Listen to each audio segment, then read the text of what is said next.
All right. So in your book, the first couple of sections, because there's no text in the book, it's kind of divided into those 2-page spreads. Well, the first few of those in Chapter 2 are really a review of what I consider to be high school chemistry. So we're not going to go over that stuff in class. You're not going to be directly tested on that material, but you need to review it, particularly if you have had kind of a weak chemistry background, because you're going to use that chemistry as we talk about physiology, but I'm not going to ask you specific chemistry questions, if that kind of makes sense. So do use the resources in the book to review, particularly if it's been a while or if you didn't do so well in chemistry. But we're going to kind of pick up at where we start talking about the human being, so elements in the body. So like everything in the universe, the human being is made of elements, and most of those are in this top box right here. So what are we made of? Well, mostly oxygen, carbon, hydrogen, and nitrogen. So the hydrogen and oxygen together, that's going to make up water, and we all know that we're about 60 to 80% water, depending. So that's where a lot of that goes. Most of the carbon and nitrogen are found in proteins in the body that create the connective tissue or the structure or substance of the body.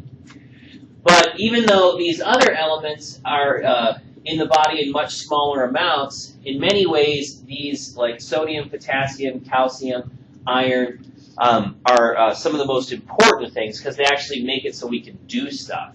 We're going to see throughout the course that calcium plays a major role in all the fancy things that we do. So things like muscle contraction, nerve conduction, the way the brain works, we're going to see that calcium is critical for a lot of those functions. So the bulk elements are these 4, but then these others that we're going to see throughout the course play a major role in how things actually happen. So just a quick review of what an enzyme is, because we're going to talk a lot about enzymes in certain aspects of the course. An enzyme is simply a molecule that assists a chemical reaction. So as a little chemistry review, in order to go from, reactants are what you start with. So, you take chemical A and chemical B and you mix them together. So those are your reactants. And what you get out, if there's a chemical reaction that occurs, is products. So you mix reactants to create products. Well, for most reactions, in order to get those reactants to change or do anything, you usually have to put energy in. And then once you put that energy in, then this reaction can proceed forward. So we call that energy that we have to put in the activation energy. So like in chemistry, a lot of times, when you've mixed 2 chemicals, you'll have to heat them up. You have to put them on the hot plate. Well, what you're doing there is you're adding that activation energy. Another form of this is, let's say you have to shake something. Again, you're adding energy to that equation. Well, what an enzyme does is it drastically reduces the amount of energy that's required to go from reactants to products. And when we talk about proteins, which is probably going to be at the beginning of next time, we're going to see that many proteins in the body act as enzymes. In other words, they make some chemical reaction happen. So, for example, the blood clotting protein is called fibrin. And there's an enzyme that's called thrombin that turns fibrinogen, which is a reactant, into the product fibrin that then creates a blood clot. So we're going to see lots of examples of these enzymes that make things happen. So as a chemistry refresher, what's really going on is that enzyme is reducing the activation energy that's required. So the reaction can proceed faster and at a lower temperature or at a lower energy. All right. Well, we all know that we're mostly water, but why does that matter? There's a reason why water and life on Earth kind of go together. And a couple of those we'll talk about specifically. So one is solubility. Solubility is the property of a substance that allows it to dissolve stuff. And water is an excellent solvent. All kinds of things that are found on planet Earth dissolve very readily in water. The one that we know or that comes to mind first is salt. The oceans are salt water. And what we've got there is we've got water that has sodium chloride dissolved in it. So because of water's chemical properties, it can dissolve all kinds of different things. So all of that diversity of solutes is sort of how life on Earth works. There are so many different things dissolved in water that those things can interact and create, biology and life. So solubility. Another is reactivity. A lot of times we think of water as kind of passive. It's the place where stuff happens, but it doesn't really participate in what happens. And we're going to see a number of examples in this course of how water does participate in the chemistry of life. So, for example, hydrolysis is we can take a molecule that looks like this, that has two parts, an A and a B. We can add a water molecule to it, and we can break that larger molecule apart into two pieces. So, we add the H and the O, and we get an AH and a BH2 or a BO. So we can split using water. We can also put things back together. This is called a dehydration reaction. So we can take an AH and a BOH. We can pull the water out, and then we get a molecule called AB. So we can put two molecule pieces together into a larger molecule in dehydration, or split them apart in hydrolysis. And you'll see that water is playing a role here. It's not just sitting around. It's being incorporated into these new molecules, or it's being created from these old molecules. So one of the principal reactions that fuels our body occurs in the mitochondria, and that's where we take carbon compounds like glucose, and we turn them into carbon dioxide, water, and then a great deal of cellular energy called ATP. So here again, you can see that water isn't just a solvent here, it's actually participating in the chemistry. So, when we break down sugar to create energy, we not only create CO2, we actually create some water too out of that sugar. So you'll see a lot more of this in the next semester when you talk about nutrition, nutrients, and energetics. But for now, we're talking about water. All right, so one of the reasons that water has these fascinating properties is because it's polar. In other words, it has a side that has a positive charge and it has a side that has a negative charge. And of all the chemicals out there, in the world, you can divide them all according to, are they polar or non-polar? In other words, do they have a plus and minus end like a magnet, or are they balanced and they don't have a plus or minus end? So because water is polar, it allows these structures called hydration spheres to occur. Okay, so here's our water molecule. Giant oxygen atom right here, tiny little hydrogen atom over here. Oxygen is greedy, and it holds on to the electrons in this molecule more often and more vigorously than the hydrogen ions do. So that means that the oxygen side of this molecule ends up getting a small negative charge. And the hydrogen ends get a small positive charge. So we know that negatives and positives are attracted to the opposite, right? Well, if we take a sodium chloride crystal, so this is salt like you'd find in the ground or, in Utah at the salt flats. If we take that and we put it in water, what we see happens is the sodium and the chloride dissociate. In other words, they split away from each other. So we're going to say that the chloride is in green here and the sodium is in purple. Well, when they split, they get a charge because the chloride ion has a negative charge and the sodium has a positive charge. So here's where that polar aspect of water starts to matter. Because water has a negative end and a positive end, it can balance out the electrical charge in these different ions. So like if we look at the sodium here, sodium has a positive charge, right? well, we see that the negative end of the oxygen molecule is all pointing towards the sodium.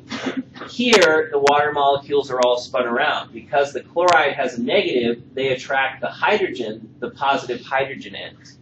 So what this all means is water kind of wraps itself around charged atoms or molecules, which are ions. Ions are charged molecules. And by wrapping themselves around like this, they essentially keep the original molecules apart. You know, the sodium and chloride, well, they'd like to join together because they have an opposite charge. But because the water is in the way all the time, it effectively keeps the sodium and chloride dissolved. In other words, in solution, not as a solid, which is what we started with the salt. We see the same thing occur with much larger molecules like glucose, which we're going to talk about in a minute. Glucose is a sugar molecule, and it too is polar. So the water molecules wrap around it in much the same way that they wrap around these ions to produce the same effect. We can take a solid, sugar cube and we can dissolve it in water because those water molecules wrap around the sugar atoms or sugar molecules that actually keep them in solution. So why is water a good solvent? It's because it's highly polar, so it can dissolve things very easily. Now, the other big category of liquid substances is polar. Sorry, it's nonpolar. Water's polar, but the other is nonpolar. So what are these? These are fats and oils. The classic oil and water doesn't mix. Well, the reason that that's true is because oil is nonpolar, water is polar, and those two things, they can't dissolve each other. So they end up separating. Like in our picture here, we've got the fats and oils are just kind of sitting here on the top, and that's because they don't have positives and negatives inside for the water to wrap around. They're all neutral molecules, so the water can't really do anything with them. But if you look down here, we do have some large molecules that water is wrapped around, and these are proteins, which, like I said, we're going to talk more about next time. But proteins usually have positive and negative charges too, so we end up with that same polar effect. So polar molecules can dissolve polar molecules. Nonpolar molecules dissolve nonpolar molecules. The opposite is not true. Polar and nonpolar don't dissolve anything, so you have to stay in your class. So the nonpolar biologic molecules we're going to talk about are the lipids. So lipids are the fats and oils that we either take in as part of our diet or that the body makes as part of its processes. All right. So polar and nonpolar. Then the last two important properties of water. The first is water has a high heat capacity. And here's what I mean by that. It takes a lot of energy to change water's temperature. If you're going to heat water up by 1 degree, you have to put a lot of energy in. And here again, the reason for that is that polarity again. Because water has a plus and minus end, water has a tendency to stick to itself. And because it sticks to itself, it means it's hard to heat up. So you have to put a lot of energy in to get a temperature increase. And what that means is it means that as we do various things, say you go from resting to exercise and the amount of heat you're producing suddenly goes up. Well, it takes a lot of heat to actually elevate your temperature because water is quite thermally stable. In other words, it's hard to heat water up, it's hard to cool water down, so it sort of stays at a fixed temperature, which is good for our cells. Another caveat to that is when water does evaporate, it ends up taking a lot of heat away with it. So, we, unlike many mammals, have sweat glands, and that puts water on our skin. That water evaporates, and when it does, it takes an enormous amount of heat away with it, so it helps to cool us down. That same thing takes place in your lungs as well as kind of a central cooling. You'll notice that when you get very hot, you'll breathe deeper. Again, you're evaporating water to lower your temperature. All right. So high heat capacity. And then finally, lubrication. Because water kind of sticks to itself, if you put a small amount of water between two surfaces, they can flow past each other very easily. In other words, very slippery. And we're going to see a number of different instances where water is used as a lubricant in the body. So like in the joints, in the sac that surrounds the heart, in the membranes that surround the lungs, in all those places, water is used as a lubricant. So just some examples of stuff that's dissolved in water, in bodily fluids. Here's the obvious one, sodium chloride, that's table salt. But then we also have potassium chloride. We have calcium, plays a major role in the body. So does phosphate. This is bicarbonate, magnesium. So we're going to see lots of examples of these minerals and other molecules at work in the body. All right. So you can't really do a brief synopsis of chemistry and how it matters to the human without talking about pH. So pH is the measure of acidity in a solution.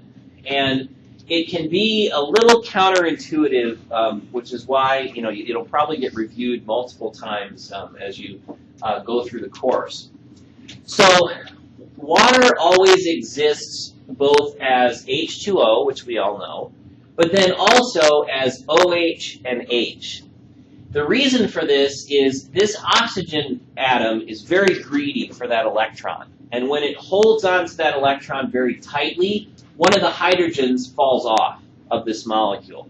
So in normal neutral water, there is a sort of balance between water in this form as H2O and water in this form as an H plus and an OH minus. So when those two are in equilibrium, then we call that a pH of 7. So that's neutral. Normal, distilled water with nothing else in it is going to be at 7. Now, an acid is any substance that releases a hydrogen ion. So we're going to talk quite a bit about hydrogen ions in this course, both in this semester and next semester. So it's good of you to start thinking about, what is a hydrogen ion? Well, it's, number one, it's the thing that makes an acid an acid. So what is an acid? An acid is a solution that has a lot of hydrogen ions in it. And how does that matter? Well, when you get a lot of these hydrogen ions, they get very reactive. You've all seen in chemistry how an acid can destroy a thing. Well, what's happening there is those hydrogen ions, they're not happy. They have a small positive charge. They would really like to have another electron. So when you get a lot of those hydrogen ions, they're electron hunters, so to speak. So they're going to go out and they're going to try to grab electrons anywhere they can. That makes it very reactive. So an acid is any substance, like here's hydrochloric acid. So here's a chloride, here's a hydrogen. When we put those in water, we get a hydrogen ion and a chloride ion. So this is an acid because we have added a hydrogen ion to the solution. You'll also hear these called protons. A proton and a hydrogen ion are really the same thing. A proton is one of the nuclear particles. There's protons and neutrons. Well, for hydrogen, a single proton and a single electron, that's a normal hydrogen atom. So when we have an H plus, well, that's the proton without the electron. So we just call it a proton. So for example, we'll talk about a proton pump later on in the course. Okay. So an acid is any substance that adds a hydrogen ion, adds a proton. A base is just the opposite. A base is any substance that grabs a hydrogen ion or contributes an OH minus. Because if we take an OH minus and we add it to a H plus, we get water back. So it's sort of like pushing this reaction backwards. All right.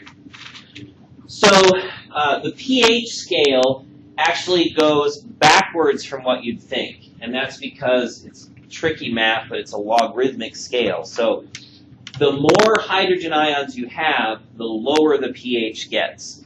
So a pH of 4, let's say, is much, much more acidic than a pH of 7.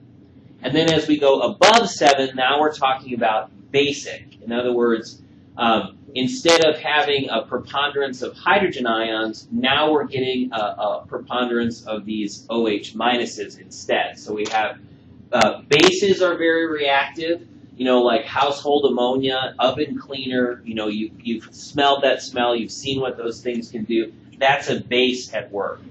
So bases are always trying to grab hydrogen ions, and acids are always trying to grab electrons. So we'll see that in the body, the pH range is kept very narrowly around 7.4. So if 7 is neutral, 7.4, that means that we're just a little bit basic. And we'll see that the body has a tendency to create acid, so we maintain our pH a little on the basic side, sort of for safety's sake. And one of the ways that our body maintains that pH in that normal range is using what are called buffers. So a buffer is any chemical that resists change in pH. Now, we could talk for the rest of the hour about exactly what a buffer is and how it works, but for our working pragmatic definition for this course, a buffer is a molecule that helps to maintain a solution at a particular pH. Now, next semester, you're going to talk about a number of specific buffers that the body uses. But one that is very common is right here, which is sodium bicarbonate. And essentially what happens is this reaction is reversible. So it can either go this way, CO2 and water can go to bicarbonate and a hydrogen ion, or it can go backwards.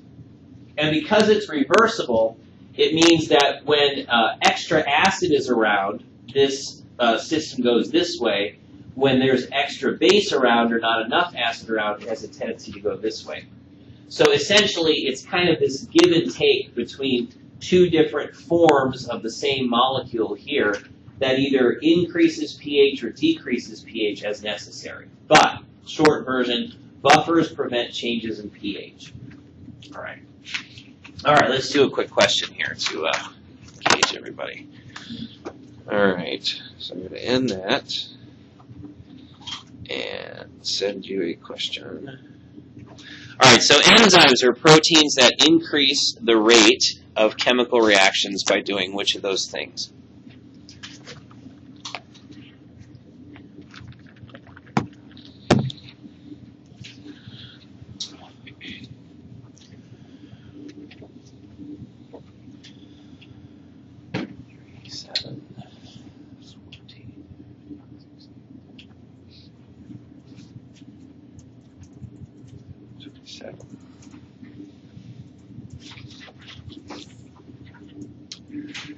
Tick, tick, tick.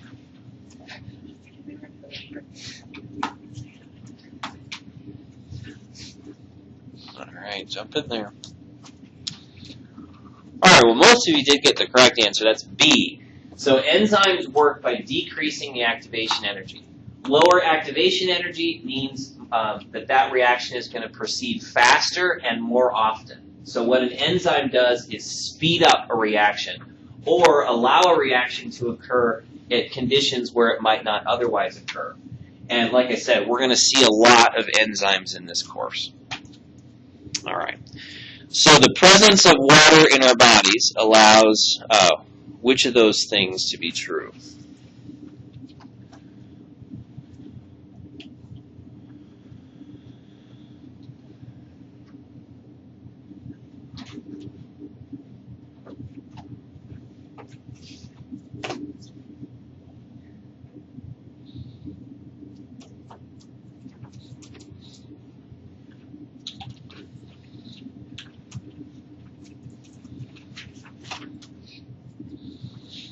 All right, last two people. There we go.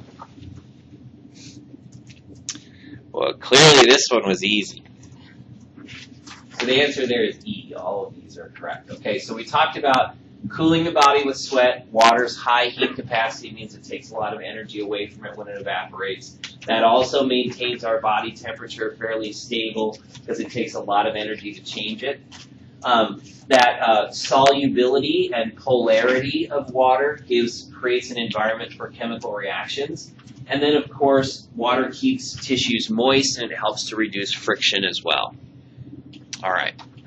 Okay, so that's water, and water, obviously, a major player in everything, so much so that we kind of forget to talk about it. So next up is carbohydrates. So everything in your body is water, carbohydrates, lipids, or protein, or minerals. So there aren't very many things there. So our first biological compound is carbohydrates. So these are molecules that are made only of carbon, hydrogen, and oxygen. And because of how those three elements interact, they tend to be in the same ratio all the time. So it's a 1-to-1 ratio. In other words, for every carbon atom and oxygen atom, there are 2 hydrogen atoms. So and they're the equal numbers of carbon and oxygen. So we'll see an example here that will make that a little clearer. So carbohydrates are the body's preferred source of fuel. Now, the reason for that is because carbohydrates are easy for us to metabolize. So all of the cells of the body can use carbohydrates to create energy to keep themselves alive, to do cell division, to do all the things that our body does. Fire nerves off, move muscles, all those things. Now, the brain can only use glucose. So the brain, the neurons in the brain are so specialized for what they do that they can only run on one fuel. And that one fuel they can run on is glucose, which is a carbohydrate. It's a simple sugar. All right. So, when you think carbohydrates, think fuel, because that's mostly what it is. Most of the carbohydrate metabolism in our body is about creating energy, creating adenosine triphosphate, ATP, in the mitochondria. Now, carbohydrates do have some other functions. They play a role in certain kinds of proteins and cell structures, but we're going to look at that later on when we talk about the cell. So for now, we're just going to look at the fuel sources. So carbohydrates come in really 3 varieties: monosaccharides, disaccharides, and polysaccharides. Okay, mono means one. Saccharide means sweet or sugar. So this is a one sugar, monosaccharide. And there's 3 of those: glucose, fructose, and galactose. But we're only going to look at glucose. All right, glucose is kind of an interesting molecule because it has 6 carbons and they form a ring. Now, hopefully some of you remember from chemistry that ring-shaped molecules tend to be very stable. Now, a molecule that's very stable, it means that there's a lot of energy in there. So glucose is a relatively high-energy molecule because it exists in this 6-carbon ring.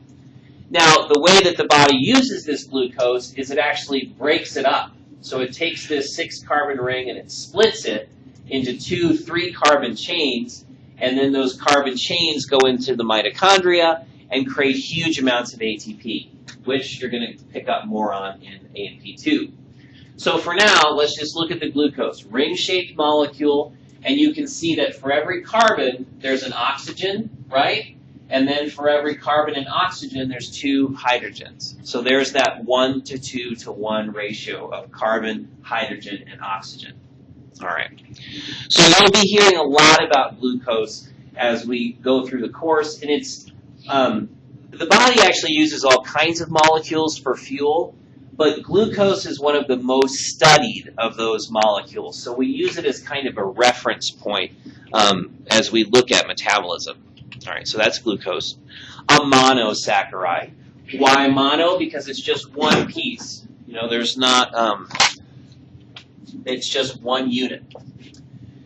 Disaccharides are where you take 2 monosaccharides and you stick them together. So now we have a di. Di is 2, saccharide is sweet, so it's 2 sweets or 2 sugars. And here again, there are a number of these disaccharides. Here is sucrose, for example, which is table sugar. And the body can split these back into monosaccharides. So if we go this direction, this bond right here is broken and we get 2, a glucose and a fructose. or it can push it in the other direction. So monosaccharides, disaccharides, and then the last form of carbohydrate is the polysaccharide. These are great big long chains of simple sugars. Now, anytime you have a lot of a substance dissolved in water, it starts to have an effect. You know, many of you have heard about osmosis. Well, the more stuff that's dissolved in a fluid, the more water is being pulled towards that fluid all the time. So given that physics problem or chemistry problem, you know, the body also wants to store glucose. You know, glucose is the only fuel the brain can use.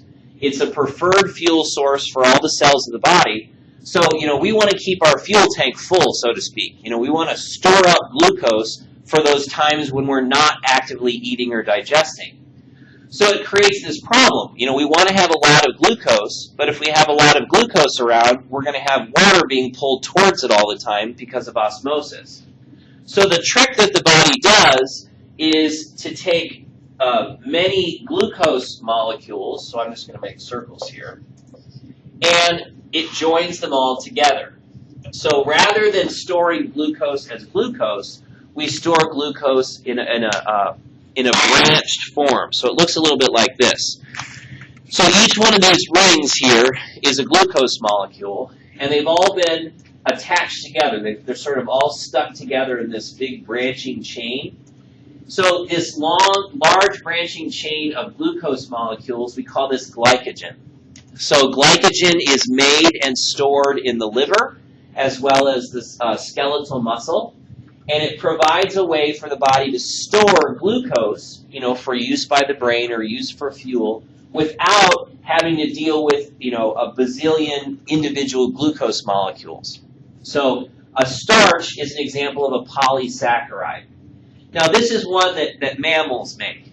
Plants make a variety of different starches. So like in rice, in potatoes, in many vegetables, again, you have these complex chains of simple sugars that are carbohydrates, and we call those starches. So another name for a polysaccharide is a starch. We also find that in wheat, trees, you know, all kinds of things. All right. Okay, so polysaccharides and glucose. All right, let's do a little question here. Polysaccharides, what are polysaccharides? I have to send it to you, so hold on a minute. There we go.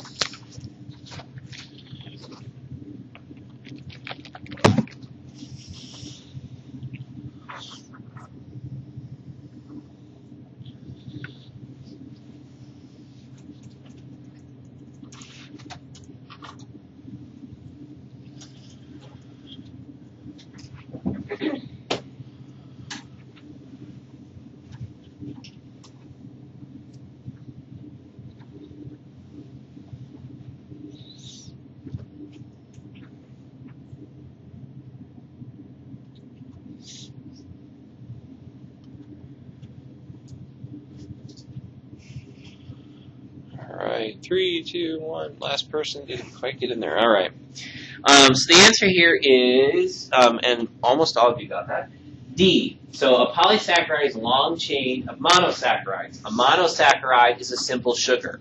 So the simple sugars are like glucose, fructose, galactose. There aren't very many of those. When sucrose and glucose combine, you're going to get it sort of doesn't make sense because glucose combines with fructose to make sucrose. So it's not that one.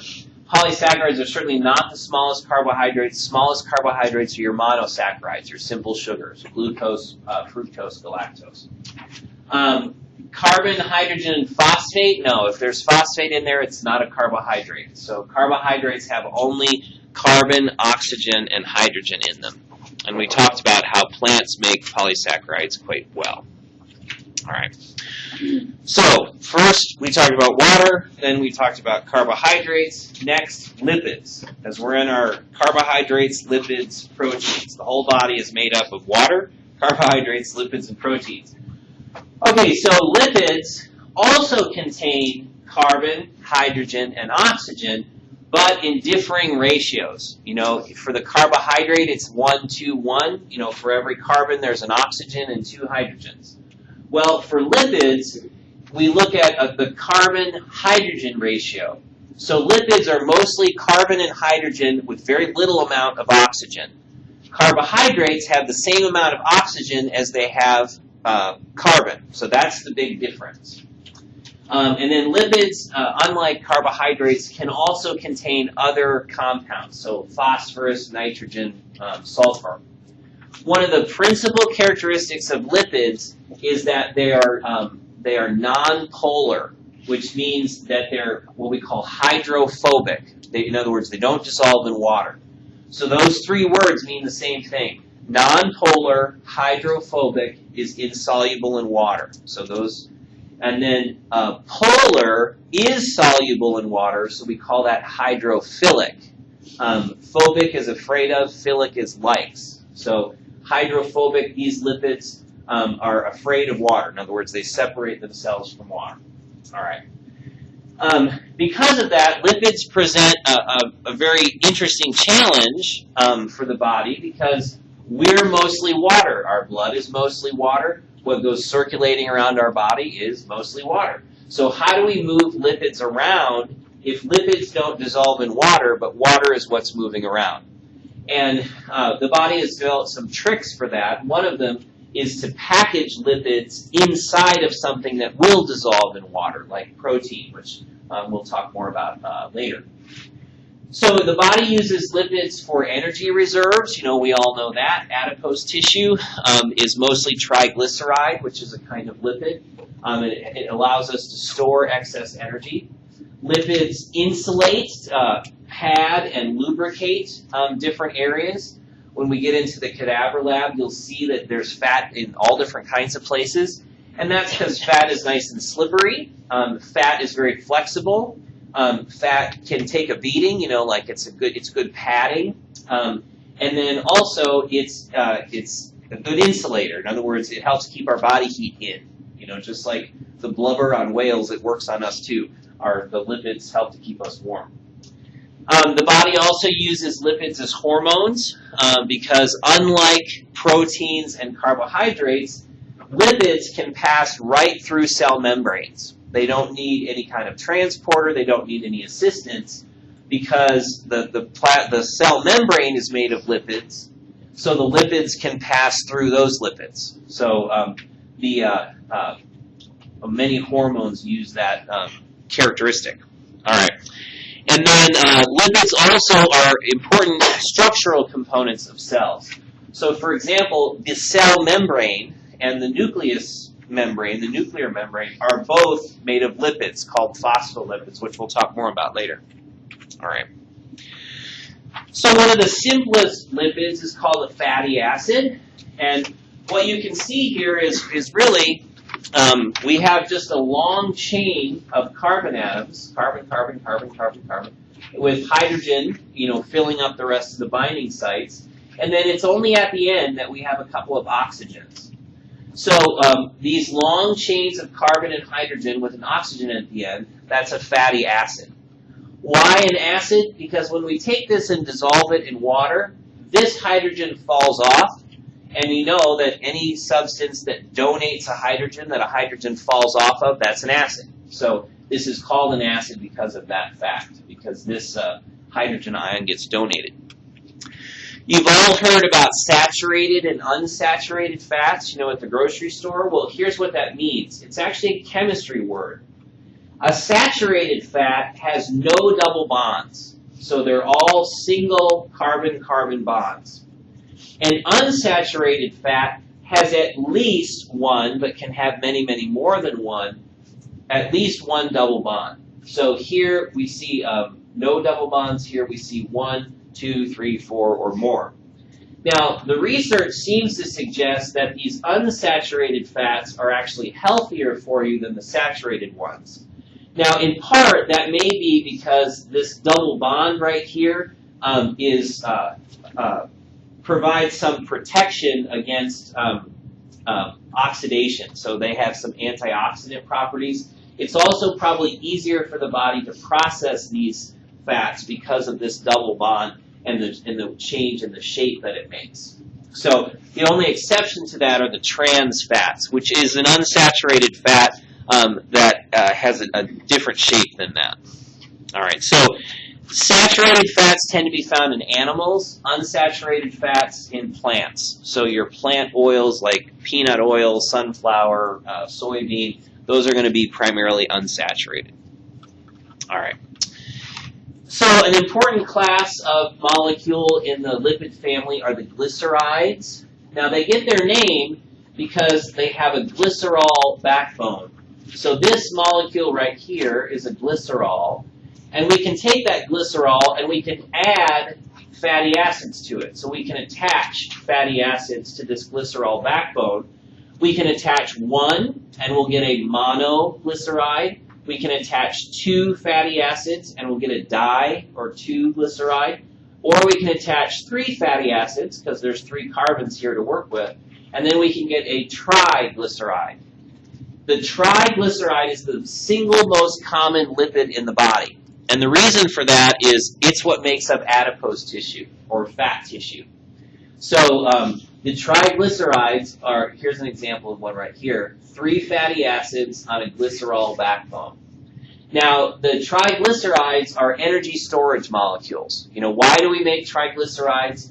Well, some of it's to keep us warm and to keep some padding, but the traditional or typical fat stores are really energy stores. At times when there isn't as much food around, you know, think ancient human beings, they would have utilized their triglyceride stores to make it through the winter, let's say, or to make it until the harvest. So triglycerides are the most common lipid found in the body. All right. A couple of others. The eicosanoids are, you know, you can see that this molecule looks pretty complicated, right? Spend absolutely no time memorizing any of these chemical formulas, okay? That's not important. What's important is, like, for example, I do want you to know that a triglyceride is 3 fatty acids and a glycerol backbone, but you won't have to, like, draw it for me or anything like that. Think words, not chemical formulas. These eicosanoids are also fancy lipids that end up, they work as chemical messengers between cells.